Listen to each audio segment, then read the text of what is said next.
The energy of this message is for someone who has a mission and their energy was harvested from a religious or spiritual leader.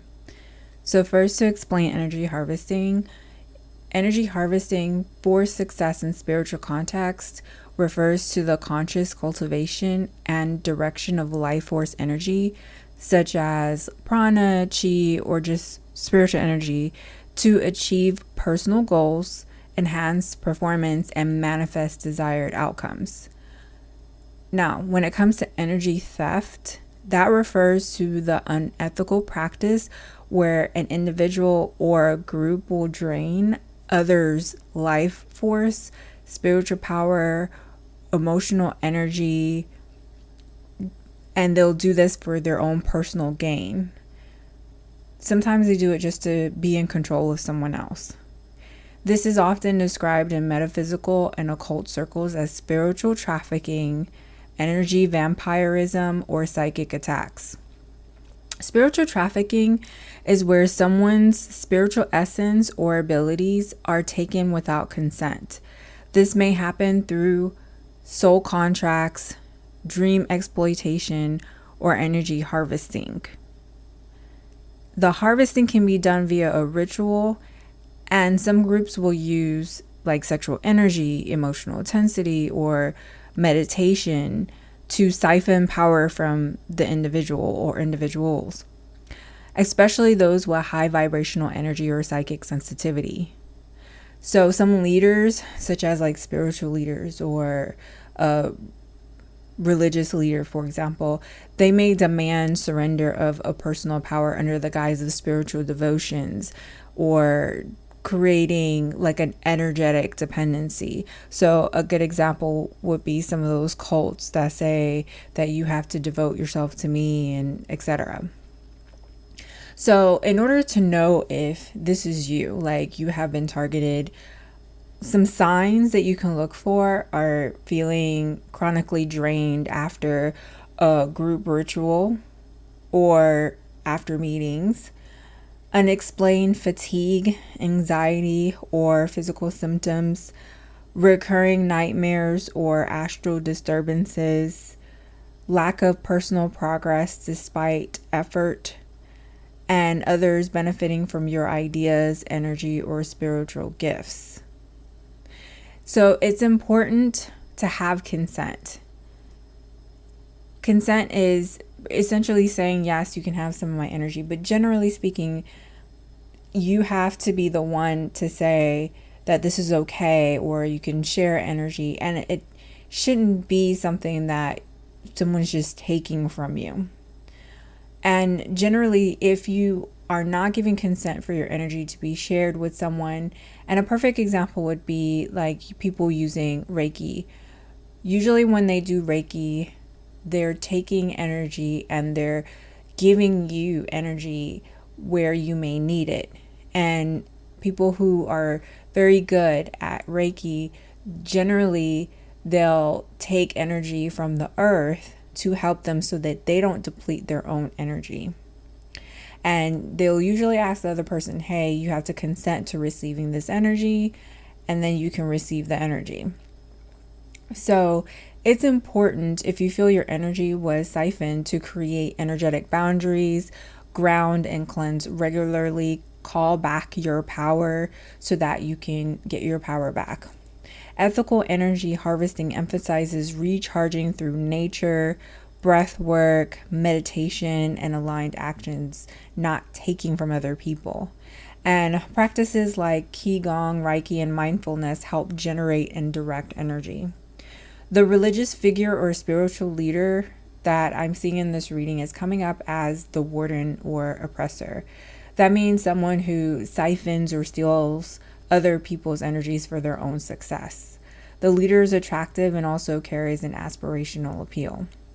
The person presents as fun, energetic, and full of life. They seem optimistic all the time, and their life appears great on the surface. But if you observe them over a period of time, like some months or years, it becomes clear they're disingenuous, never showing any vulnerabilities, sadness, hardship, or negativity. He's also controversial. Think a figure that stirs the pots, instigates, and thrives on attention. He appears articulate, but when you listen closely, you'll realize they misinterpret information or they misrepresent the information, inflate myths, maybe even lie. They may or may not know what they're talking about, but they speak with conviction. This person may thrive on chaos. Additionally, he is ambitious, arrogant, emotionally volatile, and craves power. He will show up when he needs something, then disappear when you're no longer useful. Similar to how politicians show up every time they're running for office to ask for votes and donations.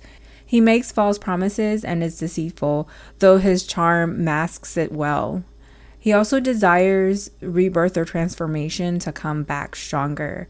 And while transformation is a part of everyone's life, and with each cycle we all grow, not everyone experiences many transformations in their lives. It depends on your soul's path. More insight will come from your birth chart. Generally, those who have a cycle of rebirth consistently in their life are Scorpio risings. The Tower card appears twice in his reading. The Tower may be linked to a past love affair. It shows he's cheated on his wife before they were married, and the wife knew about this affair and made him end it before agreeing to marry him. The lover is alone right now, and she's feeling bitter and resentful over the affair ending. That resentment may trigger the Tower moment for the family, and the wife is either pregnant or maybe she has a small child. And when I say small, I mean like very young, like maybe 4 or 5 or younger. And based on the reading and spirit, this person came from a good family. So they may have been like middle or upper class, and he has some sort of downfall of some sort. Then he rose again. When he rose up to upper class, and he did this using an idea to build an enterprise while also using energy from the spiritual harvest. He traveled outside of his state or country to do the ritual in a group. So wherever he had done this ritual to harvest this energy, it definitely wasn't in his area.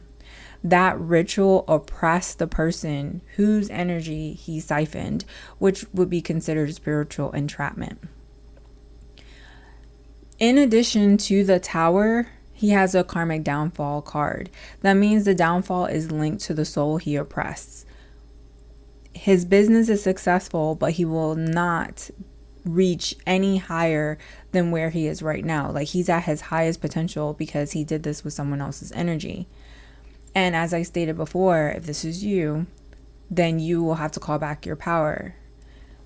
Now, true success arises when you become a conscious conduit of energy, not a taker. By cultivating your own energy and aligning with higher intentions, you attract opportunities, maintain resilience, and manifest goals with greater ease. He also comes out as being ungrateful, adulterous, and faithless.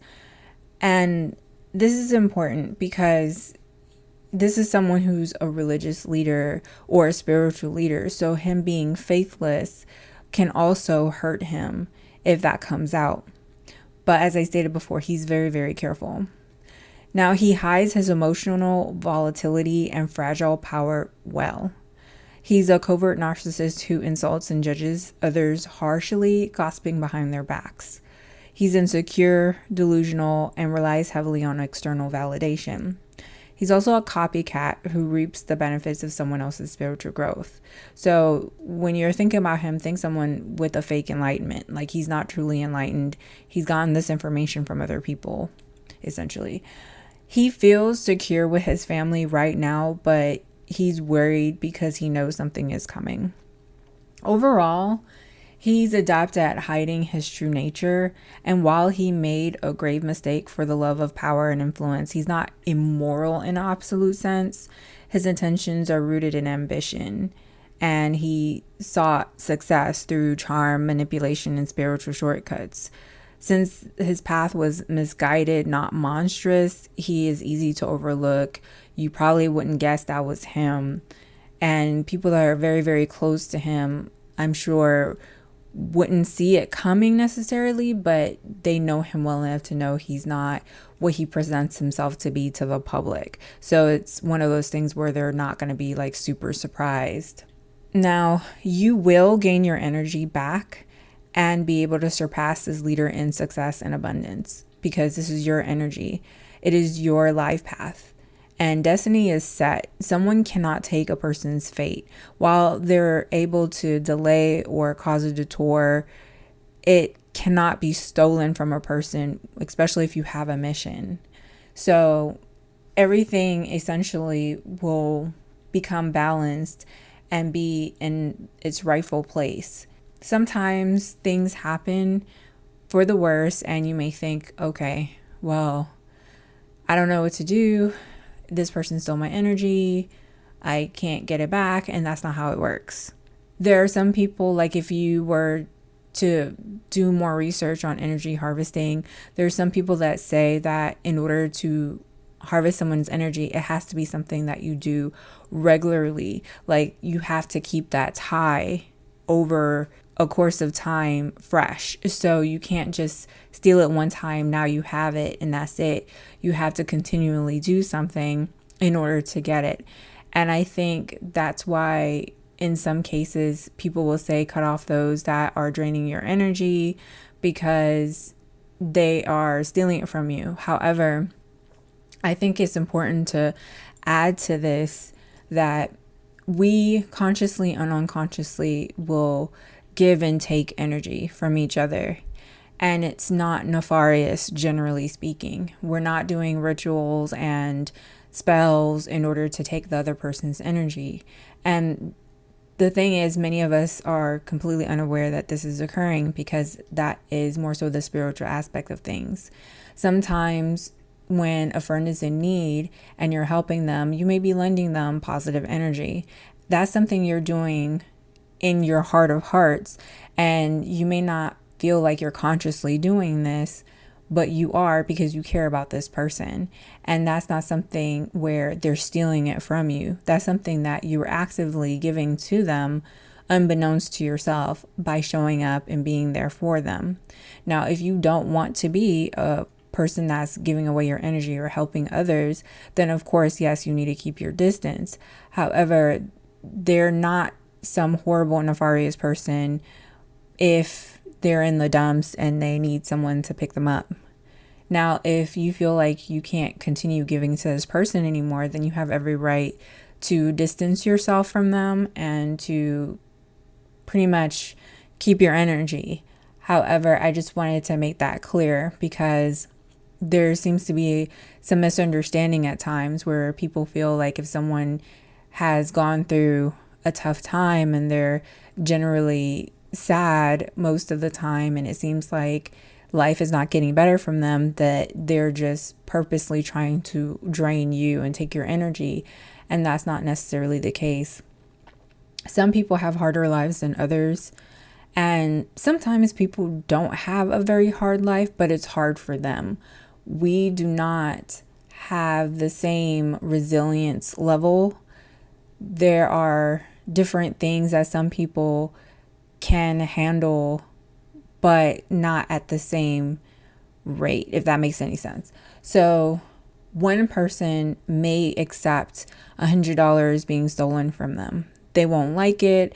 They would rather have their money, but they can accept it. It's just money. They can get more in the future. Even if they're not the richest person in the world, it's okay. And then there are others who cannot handle that $100 being lost. And they could have a lot of money. They could be someone that have so much money that the $100 is like pennies, but it bothers them that much. They can't get over it. It's a big deal for them.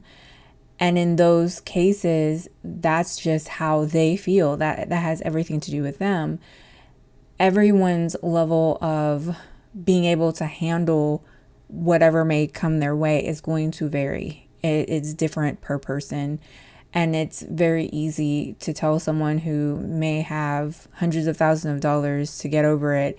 But the reality is for them, it's serious. Whereas maybe for someone else, it's not. We're all different. I say that to say that try not to assume that you're under attack every single time you're around someone who may drain your energy some.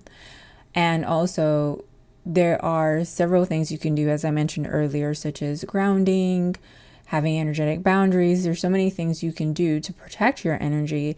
That way you can still show up for someone without sharing your energy with them. That is an option that you can take, because sometimes it's important to have energetic boundaries at times. And sometimes it's very, very important to say, you know what, this person's going through a hard time. I wish them the best, but I can't drain myself for them. They're going to have to do it themselves, because that's the other part of this. If you're someone that shares energy, for example, you're an alchemist, you can take negative energy and just change it and give them positive energy. You may need to create some sort of boundary and say, I can't continue giving energy to this person anymore. They're going to have to figure out how to do this for themselves. And in turn, maybe they will. Maybe they need to be put in a situation where they're at the place in their life where they feel like they have to do something about it. And that's not always the case. In this circumstance, however, this is different. The one that I'm referring to today is not a situation where this is like a friend who you want to help. This is a situation where someone went to a person that's a master at energy manipulation, and they filtered or they felt out some sort of energy that was very strong and decided to harness it to help this person with success. It wasn't consensual. This person was completely unaware about it, and now they are dealing with whatever consequences and may not even be aware about this, right? So again, if this is you, you can get your energy back. Just like I stated earlier, sometimes they have to continue with this ritual, or they have to continue doing certain things to ensure that that energy is still there. Whereas with you, you don't have to do that because it's your energy.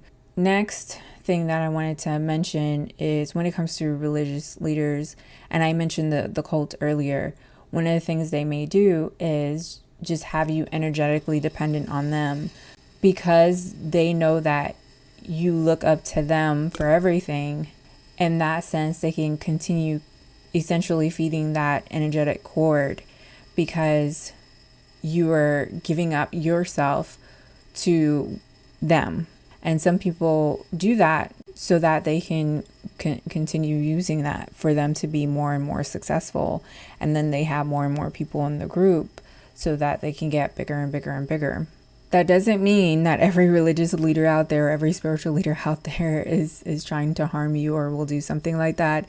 It's just something to look out for. Definitely be mindful or be careful of people who tell you to worship them and tell you to give away your power to them, because they may very well be looking to take advantage of you or take your energy and your power away from you. So I'm going to leave you with this. Please remember to take back your power, do your grounding, do your cleansing, do your meditations, do this regularly, and eventually you should feel better.